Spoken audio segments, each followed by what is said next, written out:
Welcome to the Venue Owner series of the Venue Success podcast. I'm your host, Tirza Caffey, and this season is all about connecting you with venue professionals from all across the country so you could hear firsthand the lessons they've learned, the highs, the lows, everything in between, and what's actually working and what's not. So today I am joined by my friend, Fausto Pifferrer. Welcome to the show, Fausto. Thank you for having me. So Fausto and I met, several years ago. I was the panel. We were on a panel. I think I was the host of the panel, and Fausto was on there, and we had never met before. And I'd seen you at the wedding MBA, heard of you, the infamous Fausto. Very entertaining speaker for sure. And that was the first time we met, probably back in 2021. So I was really excited to have you on the show today. But for those of you that don't know Fausto, let me just share his bio with you because it's pretty impressive, let me tell you. Fausto is the co-founder of Blue Elephant Events and Catering, Maine Venue Partners, and co-owner of Real Maine Weddings magazine. It's a beautiful magazine. Fausto began his career in catering and event planning 40 years ago in Philadelphia. He has an eye for details and production and is passionate about creating high-quality, memorable events for his wedding and corporate clients. Fausto is a member of the Leading Caterers of America. He sits on the board of directors for the International Caterers Association and Seeds of Hope Community Center, and is the past president of Biddeford-Saco Rotary Club. I hope I'm saying that correctly.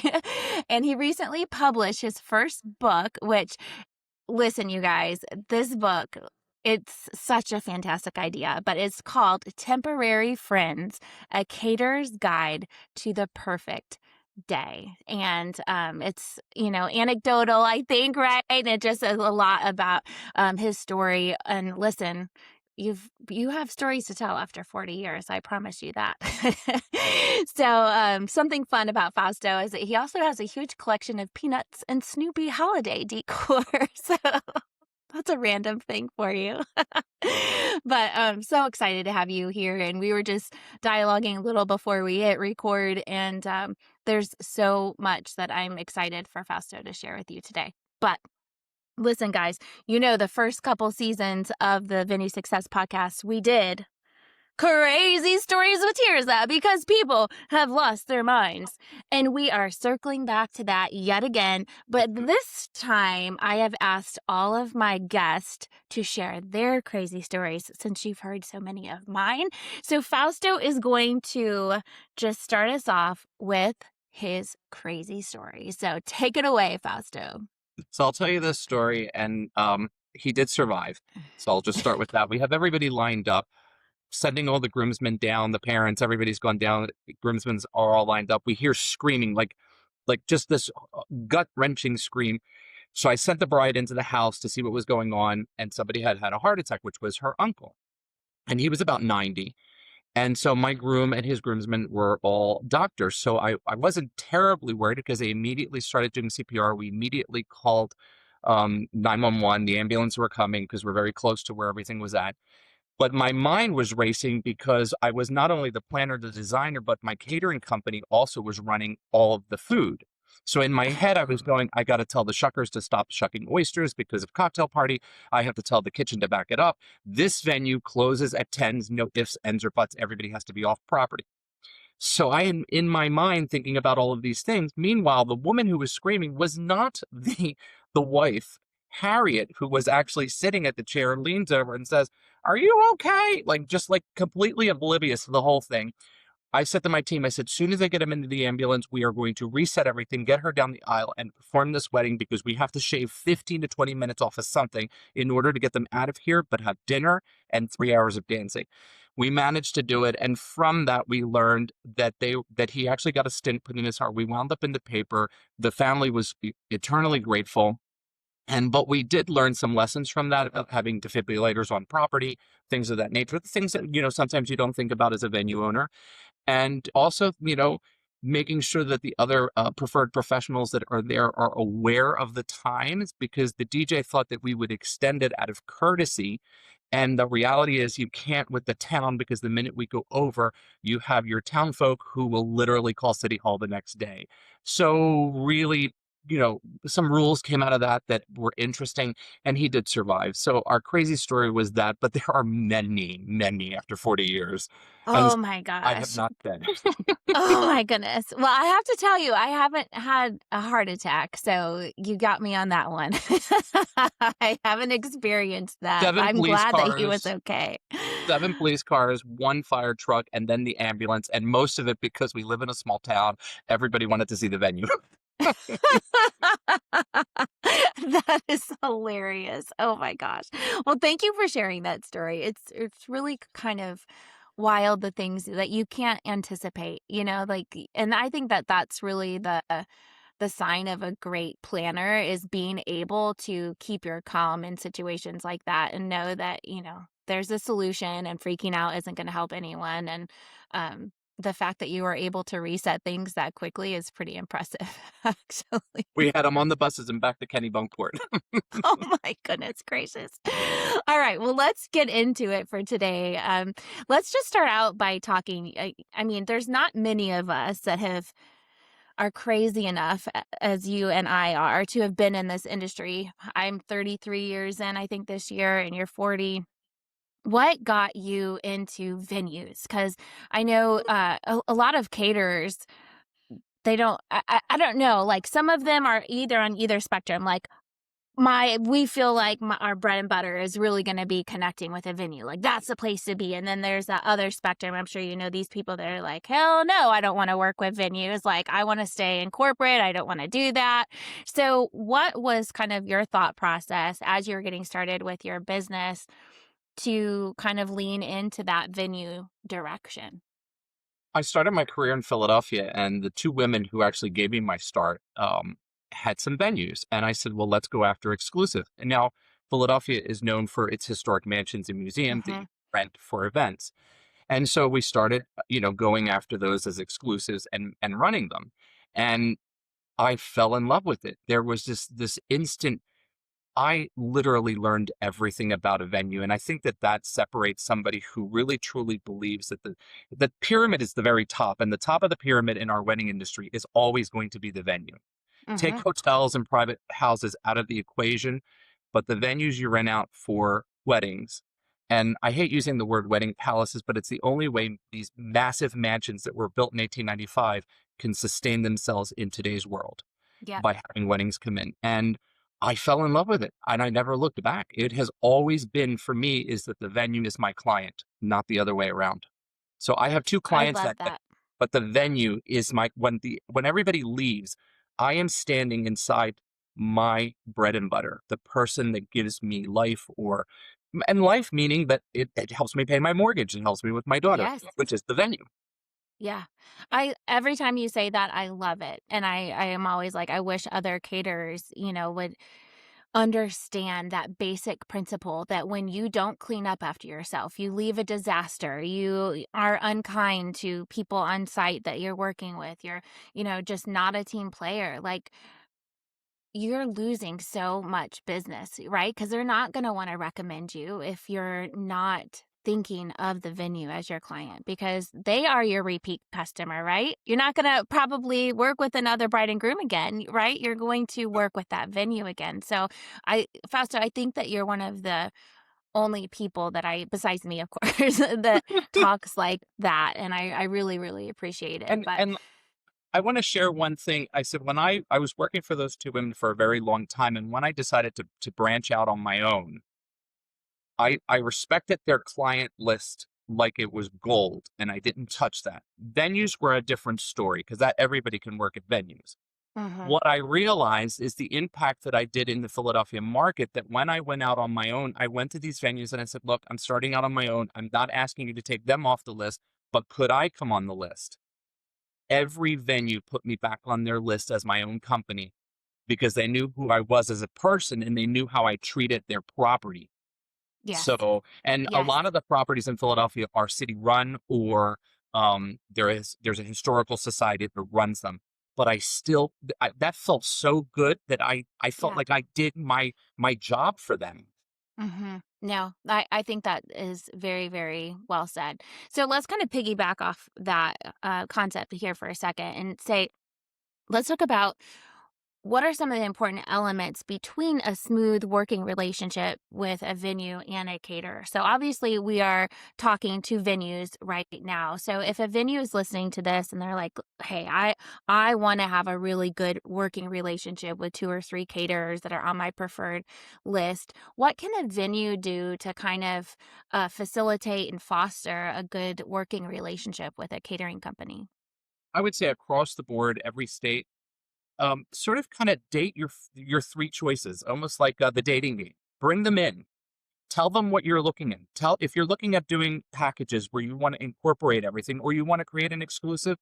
So bring them in, date each one of them individually, and then say, okay, these are our finalists, and then here you go. Now here's either our exclusive or a preferred list. A preferred is one of three, or an exclusive is that's the caterer. And some caterers will lock it in for 10 years, some will do 25, but it just really depends on whatever venue in your market, how long you want that caterer to be on there. Always give them a right of refusal to reset or a 90-day Mm-hmm. out for both What do you caterer. think would be like a red flag for a venue? So if they're in that dating relationship, they're having someone out, like what are some things that they could look out for to be like, that, they didn't respond well to that, or like this is something to be cautious about. When all they're doing is when you walk in the door and you ask the venue how many clients call, that's not the question you want to answer. It's you should be excited that they actually brought you in because the machine that's feeding you is the venue. That shouldn't be your like, oh, how much money am I going to make off of this venue? It should be a two-way street that you're working together. And if a venue is saying, some venues will charge you a percentage to work there, and that's okay too, because you can always roll that in without the client ever knowing about it. And it's not dishonest. Especially if it's a Yes. historic mansion or museum, the way we spin it is every dime that I bring back to that venue is keeping that venue from turning into a hotel or something else or being torn down. And that's the Mm, reality. So if that caterer walks in the door and all they're doing is, and no disrespect on any caterer, you should think about money, but it shouldn't be the first thing because you should come in there excited to see the venue. If it's a historic mansion, wanting to know everything about it because that's how you sell the venue to the client. And that's how it all becomes this dream that you have longevity with a venue.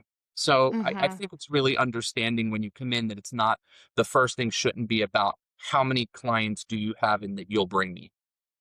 Yeah, it's all about me. Yeah, and not about the partnership. I love that. And what are some of the kind of ways that you've navigated? Now, this could be a touchy question. Pricing. So when you're working with a venue and the client is, going to be paying the venue maybe an all-inclusive price, how have you kind of started those conversations with venues? Because I know you work with a lot of different locations that have probably a big spectrum of price range too. How do you start that conversation?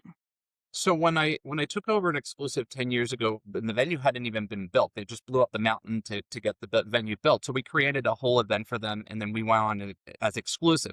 What I said to them is, I will start you off, and then we'll go to preferred after a year. But what I'll do is I will sacrifice in the beginning to get the longevity of it, meaning that I sacrifice $35 to $40 weddings in order to get because you're not going to start off at the gate charging $125. You have to build up to that because it's a new venue. Mhm. And so you sometimes a caterer has to be able to take that hit. And if you're not willing to take that hit, then you shouldn't be working at that venue because that venue is going to remember that. And here I am with that venue still 10 years later. We're going to be there this Saturday. Mhm.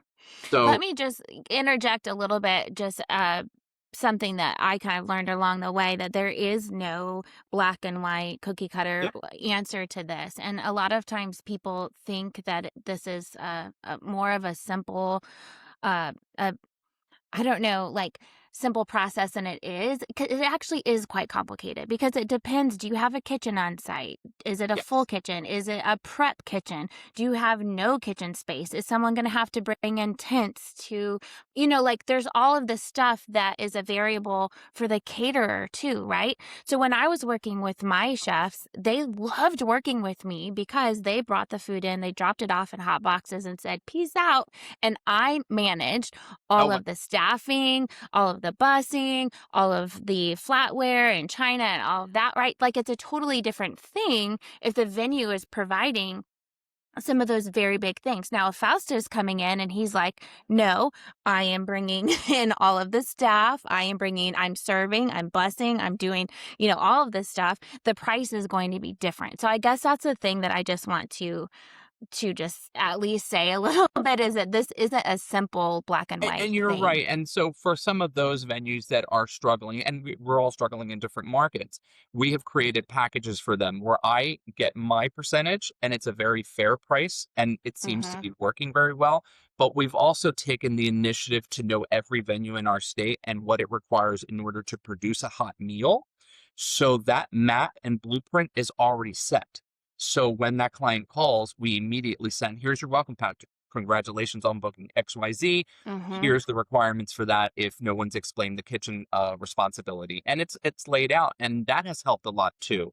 And I think Mhm. having clear understanding and boundaries between those two, um, I think, like you said, it's not black or white. It really is sometimes for some caterers a very learning curve because some of them Mhm. won't bend and they don't see and I'll say this again, I think that when a venue comes to you, there are ways to tell a client, for instance, there's a venue that put a house stove like you would do in an apartment, and the client comes in and says, oh, there's a kitchen, you don't need that. I said, you can't fit a hotel pan in there. It's impossible.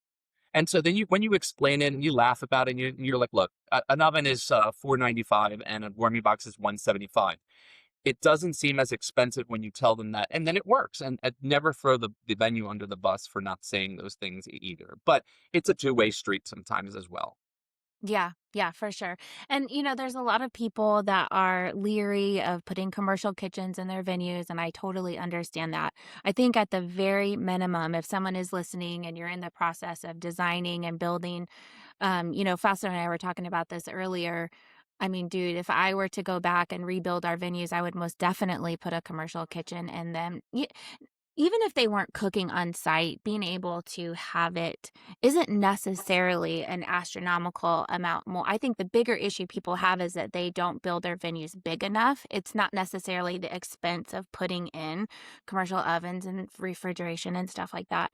But I think at the very minimum, having a good prep space is really, really important. So that kind of leads me into the next question that I had for you, because this is something that's very a passion point for me is making sure that the caterers, because when we first started, my mom was a caterer, and I was the one cutting the prime rib, and I can't even eat prime rib to this day because I've cut so much of it. But um, you know, I understand the importance of a great prep space. And I think that that is one of the things that when caterers come into venues, they're having to work in some less than ideal situations. And so I would say, really think about your caterers. Think about if they are bringing staff in, where are those staff going to sit? Where are they going to be? Like, what is that experience for them? And I think it's important for venues to actually, you say date the venue. I say date the caterer too. Like it needs to go both ways. You need to take care of those people that are there. But from your perspective, Fausto, what are like 3 to 5 things that you feel that venues should have in place for caterers to make their jobs so much easier? Super easy for venue owners in whatever state. Go to your code enforcement, and so ask them, do you require a hood system? If you do not require a hood system to cook, an electric oven does not, in our state, does not require a hood. So we have installed 220 outlets in all of the venues here. So electric ovens work 100% better than propane.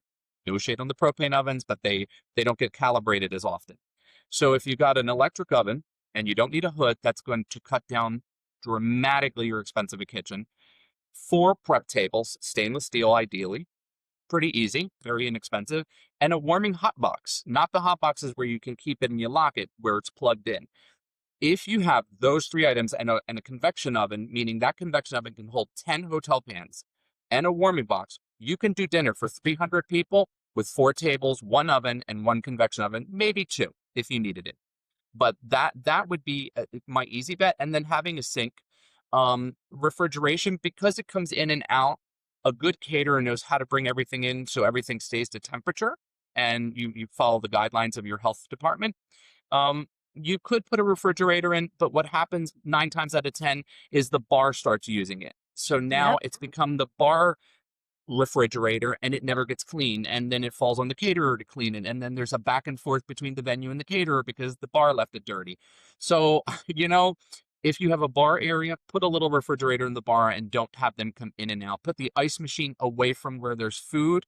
And another trick is, don't ever, if you're going to put a dishwashing system in, don't put an ice machine next to the dishwashing machine, because if soap pops into the ice machine, that will instantly get everybody sick. You'll get the runs. It is from the ice, not the food. It is from the ice because that got in there.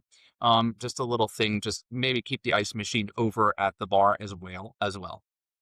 A lot of people don't realize that ice machines are actually regulated by the health department.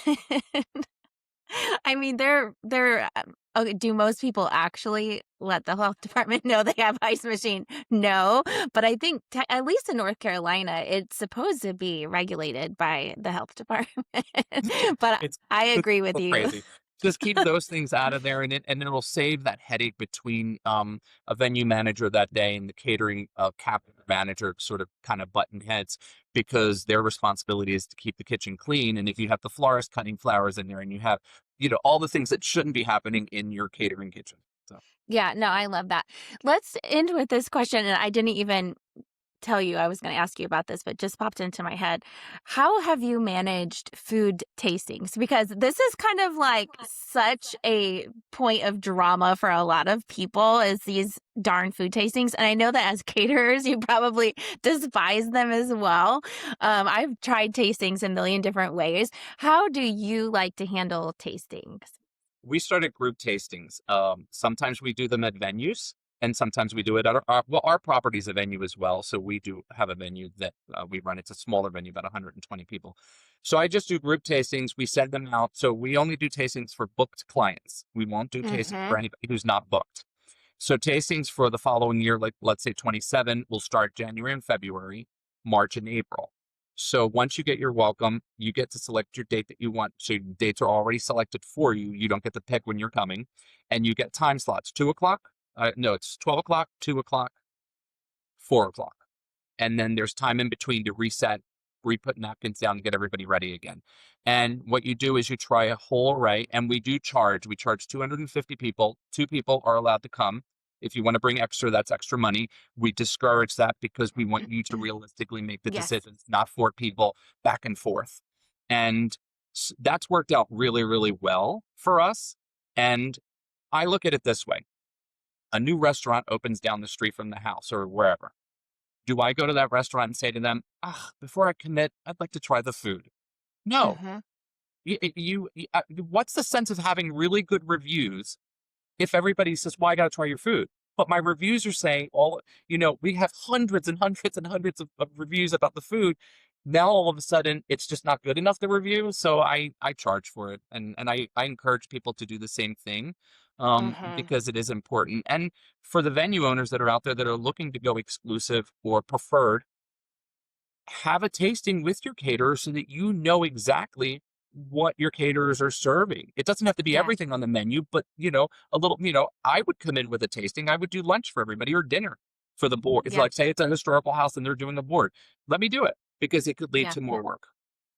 A lot of people think, "Oh, well, I have to allow these people to do a tasting before they commit or this or that," especially with some of these all-inclusive venues that I work with. And I just want to say, like, stay true to what you know is the best thing to do, and people will book you without tasting the food. And Fausto's right. Send them to your reviews. I mean, for us, like, we had so many of our reviews were about the food and the service, right? Hmm. And so if they're not willing to trust that, then maybe they're not the client for you. And you have to be okay with that. If someone, the people that come in, I'm a foodie, I'm a foodie. Oh my gosh. Um, Whatever, but food's not free.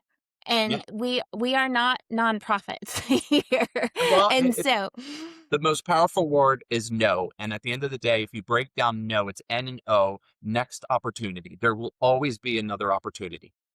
yes, yes, I firmly agree with you about that. So, we ended up doing our tastings. We used to do them as a big group, and then it got tricky as a venue. I like the way that you do it, but sometimes when you are at the venue and you have a bunch of your clients together in the same room, we started finding that they were like talking with each other, and it got a little weird. Like, "What'd you pay?" or "What'd you pay?" or what, Like sometimes, uh, most of the time it was fine, but we started doing, oh gosh, Fausto, you might die when I tell you this.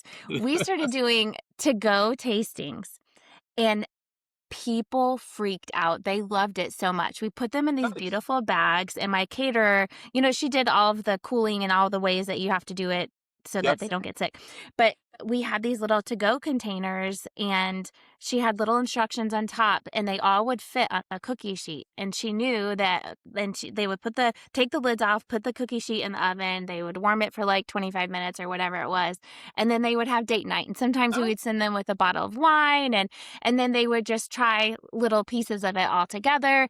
Um, and we did it as a drive-through. So they would sign up for a particular time, and they would come in the gate. They never got out of the car. We would walk the bag out to them. Usually we would have a little dessert that we bought for them to kind of go along with it. oh, nice.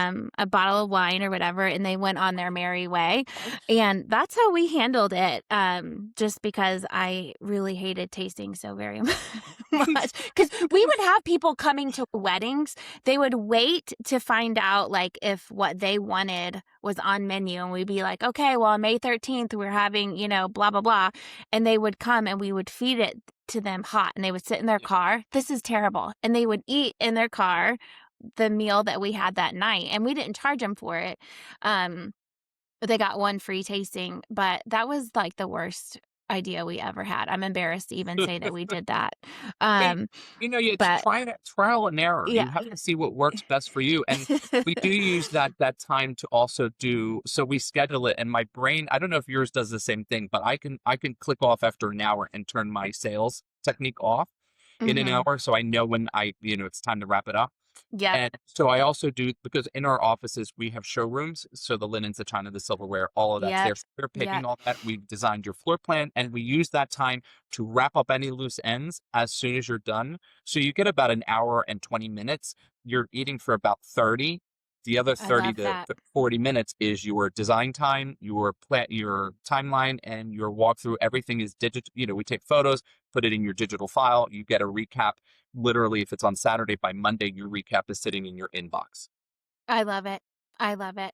And systems like that, you guys, as you're listening, like, you don't get to this point that Fausto is at and I'm at overnight. Like you live and learn, you figure it out, but creating systems really truly is going to be what protects you from burning out, from hating your job, from hating your venue, to really like, we never want to say this to a client, but you're really trying to, I'm going to say cookie cutter, but I don't mean that. You want to systemize everything, because if every client is doing something different, like you're also going to lose track of what you've told one person as opposed to another. And really getting everyone into the same lane is really incredibly important to your profitability and your success, your lack of burnout, all of that jazz.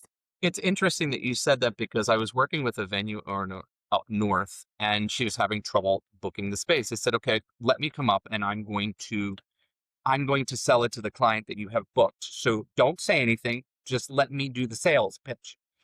And she says, well, what are you doing? I said, I'm going to go into the parking lot. I'm going to meet them in the parking lot. And she says, well, why? I said, well, there's a couple of reasons why. I want to see the car they're driving, and I want to see her ring in the sunlight.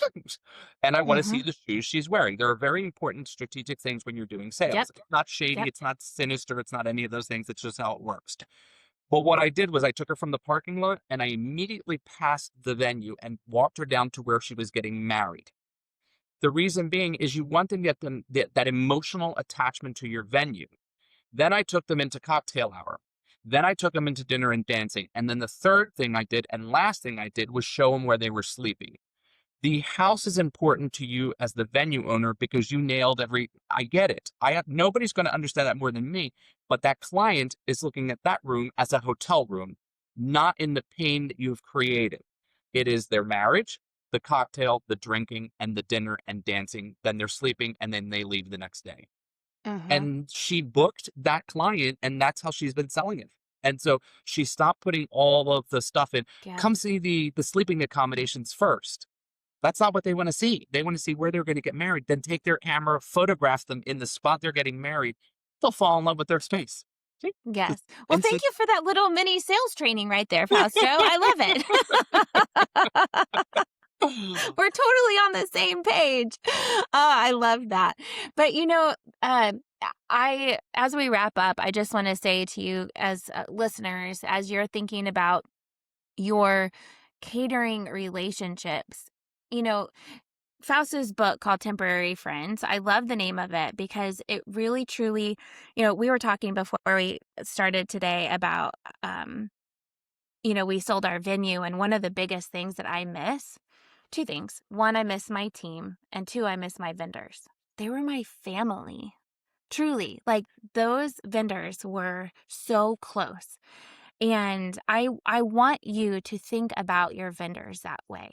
Like treat them not as just this business relationship that, remember their birthdays. Remember what's going on. I remember it was a photographer once and she lost her cat and she was very close with her cat. She'd had it for like 18, 20 years, something like that. And we sent her a beautiful bouquet of flowers and, we're like, so sorry, that is the going above and beyond, right? That really sets you apart as a venue. And I want to encourage you, like, do that not just with your caterers, but with all of your teams, the people that are there in and out every single week.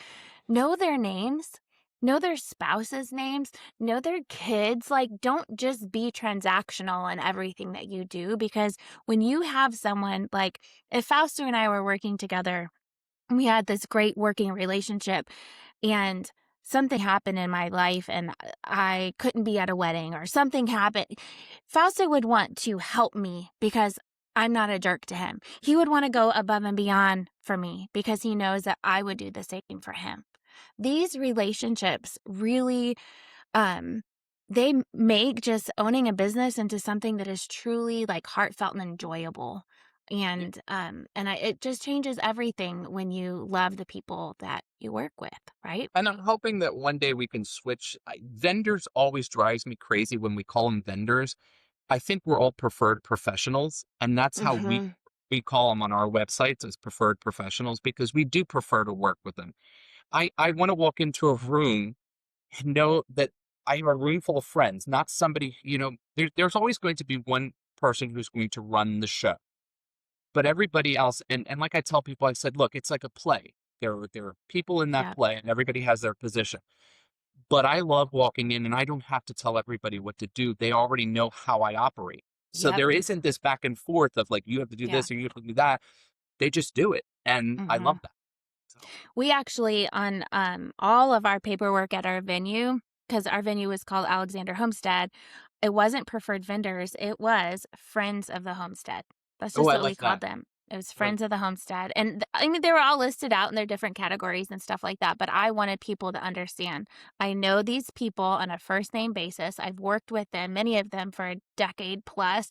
And I was giving my stamp of approval on these people that I consider friends. And that. also I wanted to make sure that if those people were on that list, right, that they also had my back, right? That it was very reciprocal. And I think that is something really, really important. If you have a preferred vendor list of some kind and someone is not um respecting you or reciprocating the kindness that you are bestowing on them to be sharing their name with dozens of people that come in your venue, right?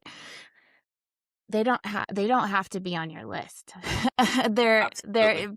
These people are a dime a dozen, unfortunately. So if they're not a team player, um find someone else that As will a be. venue person, you hold the mortgage, you're the one paying the lights, you're the one paying the maintenance, the grounds, all of that. When the parking lot needs to be repaved, that's a very big expense.